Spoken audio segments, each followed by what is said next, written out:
Bowling Green Board of Commissioners is made up of 4 commissioners and a mayor. In this edition of Spotlight on Bowling Green, we will sit down with the city's 5 elected officials to learn more about what they have planned for their term in office. Todd Alcott is a JROTC teacher at Warren East High School in Bowling Green, Kentucky. In the fall of 2016, Todd retired as a lieutenant colonel after serving over 21.5 years in the U.S. Air Force. He and his family traveled all over the world during his Air Force service. Todd and his family returned to Bowling Green in 2016, following his retirement from the U.S. Air Force. This will be Todd's first term as a mayor of Bowling Green. I've always been interested in politics. I grew up here in Bowling Green. This is my home, and I grew up in Rich Pond, went to Rich Pond Elementary, Warren Central, graduated from Western Kentucky University here in Bowling Green. Of course, when you're growing up here and you're 4 or 5 years old, you think, there's no better place. And then I served in the military 21.5 years, and I felt like I was always serving. I felt like kind of in a political role as an officer. And when I came back to Bowling Green 2016, had to get reacquainted, be a civilian again, learn how to become a teacher, and that was great, and it's fulfilling. I want to continue to be a teacher. But in 2018, there was a lot of things going on at the time. Jody Richards, a person that I knew growing up and saw as a community leader, had decided to step down. And I thought this may be an opportunity to show that I could do more for Bowling Green. And so I ran for the 20th district. It was a huge learning curve, but what it did, it acquainted me to Bowling Green, to the needs of Bowling Green, what were the community issues. It's about bringing that prosperity, but doing it at the right pace and doing it with the right investment in infrastructure, and making sure that we have the commitment to keep Bowling Green the great place that we love, which is the best place to raise a family in the world. It was like being in command because I was meeting hundreds of people and getting to know what people thought, and I enjoyed that thoroughly. When I saw the opportunity for mayor, I knew it was a long shot, and I said, hey, this is something I'd like to do, and I want to be a leader and continue to help out my community. Some of my goals are to look at what we're going to do for broadband, look at what we're going to do as a community for housing. What I did mention is something I'm kind of passionate about, and that's greenways. We have a lot of great parks in the county, a lot of great parks in the city. We have some nonprofit parks, but I would like to get them connected. I mean, when we were going through COVID, we were isolated and we couldn't do much. But one of the things we could do was go out into our parks. We could go walk with our families, walk with our dogs, and enjoy that. But wouldn't it be neat? Wouldn't it be awesome if we could connect all these dots and you could get on a bicycle and go over half the county or half the city and go to the different parks and integrate that into a single. I know the vision's there, and there's been pieces of it where it's picked up, but I'd like to finish it and bring it all home. As an attorney with over a decade of experience, Carlos Bailey has fought against racial injustice, employment discrimination, and has lent his voice to those who would have otherwise gone unheard. He began his legal career as a public defender in 2009, where he provided high-quality legal representation for clients charged with criminal offenses. He focuses his practice on immigration, criminal, and civil litigation, with an emphasis on civil rights discrimination, employment law, and personal injury. This will be Carlos's first term as a City of Bowling Green Commissioner. I decided to run for City Commission because I'm born and raised here in Bowling Green, Kentucky. I come from poverty, and I wanted to make sure that when I look at the history of Bowling Green, there's been like just a handful of African Americans or people of color that's run and actually won.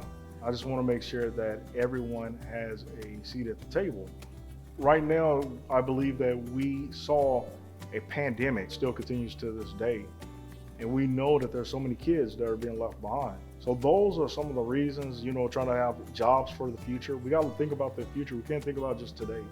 I know what it's like to work with different people that we're not always going to agree, but try to work together to have a common ground to move forward for the best interests of my client. So I always want to put my client, first and basically listen to them. Sometimes even myself and my views may not always be the best way. And I have to basically go back and check it by listening to the other people that I've worked with, or even sometimes even my client. But my goal has always tried to do what was best for my client. And I think I could do that what's best for Bowling Green. And sometimes it's just listening. What I love about Bowling Green, I love that we have diversity. And we do have like a small town feel, but it's a growing city. So even though it's a feeling of a small town, it's growing to something that could be better for everyone. So I love that our diversity, and for the most part, we try to see our neighbor as our friends, and we try to improve upon the things that may not necessarily been the best in the past. I feel like that our people is the best thing and the one thing that I love about our city. I would love to see the goals that are more fair towards everyone. I want to make sure that Bowling Green is more inclusive for those individuals that decide to live here. Let's work on housing. Let's try to build more affordable housing. Let's try to help out our homeless population. Let's try to basically make sure our policies are fair towards everyone that lives here. Let's try to make sure that the jobs that we have is going to help out not just the workers who are working today, but possibly also help out the displaced workers that possibly could lose their jobs tomorrow, where they can have something set up for them. If they lose their job today, they can have another job in the future.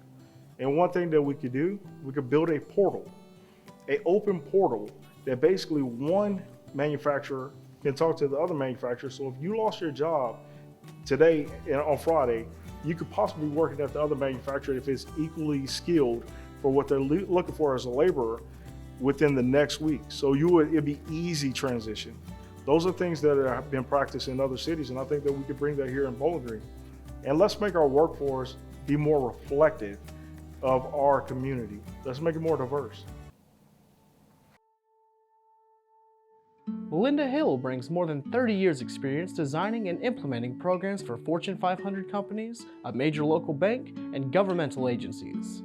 She has 8 years experience providing senior leadership in accomplishing the goals of state and local governments, and is particularly effective in the organization of new strategies and communicating these with all levels of the organization. Melinda served from 2011 to 2016 on the Bowling Green City Commission and was a 2-time mayor pro tem. I have almost 6 years previous city commission experience, and then my 3 years in Frankfort. I believe that brings a lot to the table. If we have an issue that requires state help, I know who to call in Frankfort, and I believe that will help us. Also, my background in accounting and my MBA, I believe that helps when we're looking at our city budget and trying to decide how we want to spend our money. I love the family atmosphere. I think it's a beautiful city. I think all in all, our citizens are very friendly and welcoming to new people. I love that. I think it's a great place to work and raise a family. The pandemic hit us all hard, but I believe it's really going to hit us hard in 2021 because the numbers and the bills coming in now are based on 2020 numbers. And that's when it was so bad. It hit us a little bit during the year of 2020, but it's really going to hit us hard this year, I'm afraid. So my goal is to make sure we have the money necessary to protect our citizens and make sure we have good streets, good sidewalks, continue with our great police department and great fire department. I look forward to continuing the master plan for our city parks. And I also just look forward to all of us working together to make this the best place possible. In my last term, I think when looking back, I was very proud of that we passed body cams for our police officers. We were one of the first cities to do that. I'm very thankful we did that. I'm also very thankful that I was on the commission when we approved the master plan for our city parks. Our parks are very nice, but it's just another way to improve them, and I look forward to when all of that is completed. Dana Beasley Brown came to Bowling Green almost 20 years ago as a student at Western Kentucky University, and like so many others, she decided to make Bowling Green her home. Commissioner Beasley Brown works at Bowling Green Junior High in the Youth Services Center, where she spends each day supporting kids and their dreams.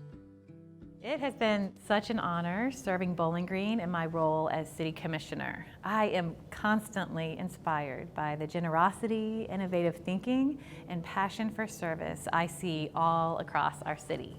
In my first term, I have been so proud to support and vote for so many wonderful projects. From the new accessible park being built for children of all abilities so they can play together, to the new fire station at Lovers Lane, and the technology upgrades so citizens can text 911 if they can't call. These are exciting projects that will improve quality of life in our city. I'm also proud of all the great jobs that support families that we've been able to bring to our community. I've had the privilege of serving on the Job Development Incentive Committee, and this has given me a behind-the-scenes look at all the community partners that come together to bring all these amazing jobs that make our city one of the best places for businesses and best places to live. This last year has been so hard, and our city, our state, and the entire world has gone through so much. But over the last year, I have seen that we have strong ties to one another. We are resilient and we are innovative, and we will need to utilize these community assets as we face the future together. Over the last year, we have not only lost loved ones, but our social connections to one another. Our mental health has been impacted, and so many families and small businesses are struggling to survive the financial impacts of the pandemic. And I'm proud that we have used our city's CARES money to support families with funds to cover utility bills, rent, and mortgage payments, and to protect our small businesses through our Small Business Grant Program. We have so many incredible small businesses here in Bowling Green, and it is so important that we help them get through these challenging times as well. Our local economy is changing, and the pandemic has accelerated it. Because of this, I am advocating for the city to invest in high-speed internet infrastructure. Access to high-speed internet has become as essential to life as water and electricity. The future is here, and we need reliable internet to do the most fundamental parts of our life, like work from home, for our kids to do their schoolwork, to reach vital telehealth services, and even to go to church. So I will continue to fight for bold and creative solutions to guide us into the future that Bowling Green deserves.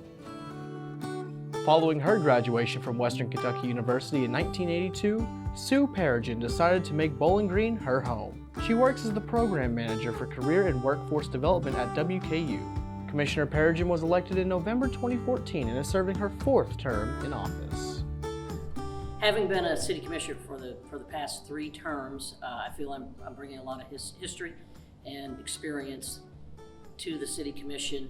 I have a lot of leadership activities in the community with the chamber and several boards and commissions, and I enjoy working and serving the citizens of Bowling Green. I feel like my education and my life experiences as a small business owner and entrepreneur, and the fact that I again serve with the Chamber of Commerce, the Downtown Redevelopment Board, the Intermodal Transportation Authority, and several other initiatives that help to create such a great atmosphere for our citizens in our city. We continue to serve our citizens at the highest possible level within city government that we can, keep the cost of living very, very low. I also love the vast opportunity that our community offers for our citizens who want to participate in the economy. There's all kinds of great opportunities out there, and we continue to grow our economy with not just more jobs, but better jobs, higher paying jobs, more opportunities for professionals, and I don't see that ending anytime soon. I see a financial challenge coming our way as we are coming out of this pandemic, this global pandemic. So, while we may have to put a couple large projects on hold, we are so blessed to be in the financial position we're in as a city that, as with the recession and other things that have hit our community, we don't seem to suffer as much as other places, and we seem to be a lot better prepared for these types of unforeseen major issues that come our way. For this upcoming term, I continue to hope to keep taxes at bay. We haven't raised taxes in more than 15 years for the citizens of Bowling Green, Kentucky, and I'm incredibly proud of that, incredibly proud, because we offer high levels of service and infrastructure and parks and just great community amenities, and we offer all of that at a very, very low cost. I also look forward to continuing our downtown renovation, heading on down College and State, and getting on down to the riverfront. I'm also hoping to see major major improvements to our transportation system. And also our greenways, to continue to find ways to connect our greenways, so to help our citizens better move about the community and have better experiences with recreational activities such as biking and walking and jogging and things like that. Finally, I'm looking forward to the new fire station on Lover's Lane that can better serve our public safety needs, as well as continuing to support our policing agency for public safety improvements. If you would like to learn more about this or any other Spotlight on Bowling Green program, call 270-393-3000.